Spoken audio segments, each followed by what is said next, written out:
इस मूवी के शुरुआत में हम लोग एक गांव का सीन देखते हैं। यहाँ हमें एक औरत दिखाई देती है। उसकी डिलीवरी होने वाली थी, लेकिन उसे एक बेटी हो जाती है। इसके बाद उस औरत का पति उस बच्ची को दूध में डुबाकर भगवान को अर्पित कर देता है, क्योंकि उस समय लड़की का पैदा होना अपशगुन माना जाता था और इसलिए यहाँ सभी लोग लड़का ही चाहते थे। इसी गांव के बगल में एक दूसरा गांव होता है। यहाँ एक परिवार में रामशरण और उसके 5 बेटे होते हैं, लेकिन किसी भी बेटे की शादी नहीं हुई थी, क्योंकि यहाँ लड़की पैदा होते ही मार दी जाती थी। ये लोग काम करने के लिए रघु नाम के एक बच्चे को रखते हैं, लेकिन रघु नीची जाति का था। वहीं इधर बड़ा बेटा रामशरण से ये कहता है वो जल्दी से उसकी शादी करवा दे, क्योंकि उसकी उम्र निकल रही है। रामशरण कहता है वो उसके लिए लड़की ढूंढ रहा है, लेकिन इस गांव में तो क्या, आसपास के किसी भी गांव में कोई भी लड़की नहीं है। ये सुनकर राकेश और उसके भाई खाना छोड़कर चले जाते हैं, लेकिन सूरज यहाँ से नहीं जाता है। इसके बाद इस गांव के बहुत सारे लोग एक घर में टीवी देखने के लिए जाते हैं। ये घर इनका सिनेमा हॉल था। यहाँ ये लोग अश्लील फिल्में देखते हैं। इन गंदी फिल्म को देखते हुए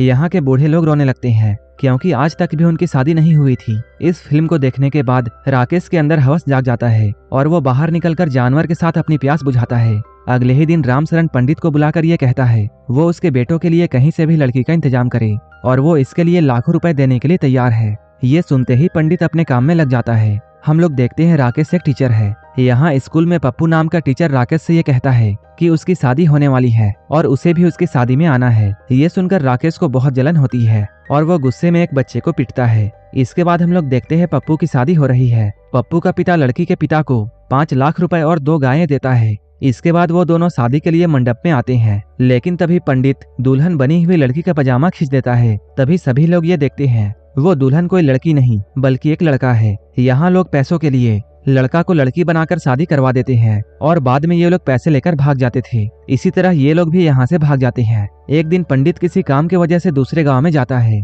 और रात होने की वजह से वहीं पर रुक जाता है। सुबह जब वो शौच के लिए नदी के पास जाता है, तभी उसे किसी लड़की की गुनगुनाने की आवाज सुनाई देती है। पंडित जब जाकर देखता है तब वहाँ एक सुंदर लड़की होती है। पंडित को देखते ही वो लड़की अपने घर में भाग जाती है। पंडित भी पीछा करते हुए उसके घर तक पहुंच जाता है। यहाँ वो लड़की के पिता प्रताप से मिलता है। प्रताप यहाँ पंडित से ये कहता है अगर गांव वालों को उसकी बेटी के बारे में पता चल जाता तब वो लोग उसकी बेटी को भेड़ियों की तरह नोचकर खा जाते, इसलिए वो गांव से दूर इस जंगल में रहता है। उसकी बातों को सुनने के बाद पंडित उसे अपनी बेटी की शादी रामशरण के घर में करने के लिए कहता है और वो उसे 1 लाख रुपए देने की भी बात कहता है। ये सुनकर प्रताप मान जाता है। इसके बाद पंडित दौड़ा दौड़ा रामशरण के पास जाता है। वो रामशरण और सूरज को लेकर प्रताप के घर में आता है।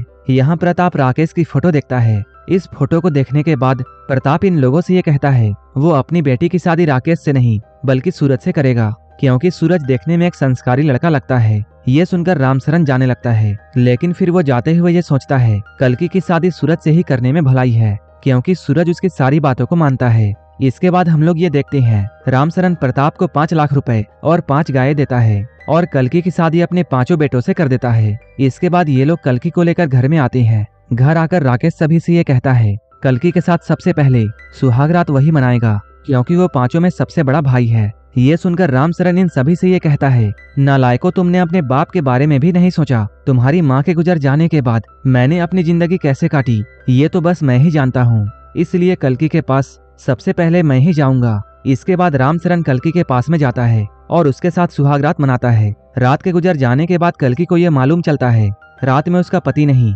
बल्कि उसका ससुर आया था।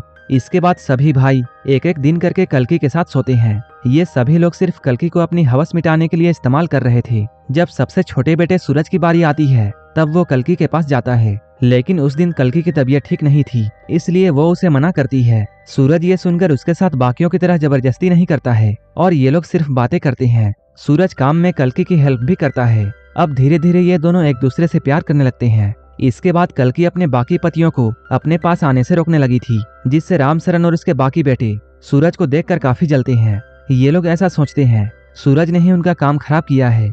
अपनी हवस मिटाने के लिए ये लोग इतना नीचे गिर जाते हैं जितना कि कोई सोच नहीं सकता है। एक दिन ये चारों भाई मिलकर सूरज को जान से मार देते हैं और अब कल्कि बिल्कुल अकेली हो चुकी थी। इसके बाद रामशरण और उसके 4 बेटे कल्कि के साथ में दिन में कई बार जबरदस्ती किया करते थे, लेकिन कल्कि चाह कर भी कुछ भी नहीं कर सकती थी। एक दिन वो रघु के हाथों अपने पिता को एक चिट्ठी भेजती है, जिसके बाद अगले ही दिन प्रताप यहाँ आता है। यहाँ रामशरण प्रताप को 1 लाख रुपए और देता है, क्योंकि वो भी बिना बताए कल्कि के साथ में सो रहा था। अपने बाप के पैसों के लालच के बाद भी कल्कि उसका पैर छूती है। कुछ ही देर बाद प्रताप यहाँ से चला जाता है। भले ही प्रताप अपनी बेटी को इन भेड़ियों से नहीं बचा पाया और वो कल्कि को इनके बीच में छोड़कर चला गया, लेकिन इधर कल्कि अपने पिता को खुश देखना चाहती है। प्रताप के जाने के बाद राकेश और उसके भाई कल्कि को बहुत मारते हैं। ये लोग कहते हैं तुम्हारी वजह से तुम्हारा बाप यहाँ आया और हमें उसे 1 लाख रुपए देने पड़े।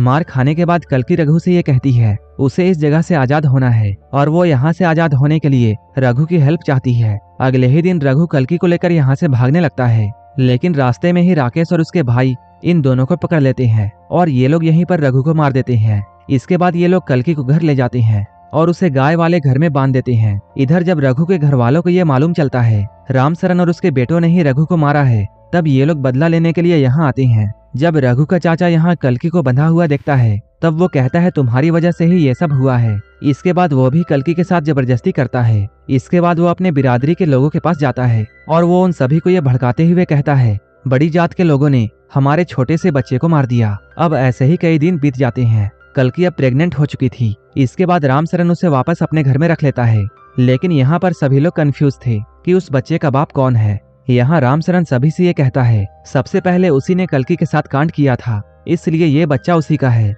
जब प्रेग्नेंट वाली बात रघु के चाचा को मालूम चलती है तब वो ये अफवाह फैला देता है कि उस बच्चे का बाप रघु का भाई है, क्योंकि वो कल्कि को अपने पास रखना चाहता था। इसके बाद ये लोग कल्कि को लेने के लिए रामसरन के घर में जाते हैं, लेकिन गुस्से में आकर रामसरन और उसके बेटे इन लोगों पर फायरिंग करने लगते हैं। इस फायरिंग में रघु का भाई मारा जाता है। बचे हुए लोग यहाँ से भागने लगते हैं। राकेश और उसके भाई गन लेकर इन लोगों का पीछा करते हैं। पीछा करते हुए ये लोग उनके गांव तक पहुंच जाते हैं। तभी रघु का चाचा अपने गांव के सारे लोगों को लेकर इन लोगों पर हमला कर देता है और वो सबको मार देता है। इस बात से रामसरन को बहुत गुस्सा आता है और वो गुस्से में कल्कि को मनहूस कहता है। वो जैसे ही कल्कि को जलाने वाला होता है तभी उनका नया नौकर चाकू लेकर रामसरन को मार देता है। वहीं गांव के दूसरे लोग एक दूसरे से लड़ते हुए यहीं पर मारे जाते हैं। इधर हम लोग कल्कि को देखते हैं। कुछ दिनों के बाद उसकी एक बेटी होती है, लेकिन वो दुखी होने के बजाय बहुत खुश थी। इस मूवी में इंसानों की हैवानियत को दिखाया गया है, जो कि बेटी होने पर उन्हें मार देते हैं, लेकिन जब शादी की बारी आती है तब सभी को अपने बिस्तर में लड़की चाहिए। हमें हमेशा लड़कियों की सम्मान करनी चाहिए, क्योंकि वो कुदरत का दिया हुआ सबसे अनमोल तोहफा है। और इसी पॉइंट के साथ ये मूवी यहीं पर खत्म हो जाती है। अगर आपको ये मूवी अच्छी लगी हो तब एक लाइक जरूर कर देना और ऐसे ही वीडियोस के लिए मेरे चैनल को जरूर सब्सक्राइब कर लेना। तो मिलते हैं हमारे नेक्स्ट वीडियो में।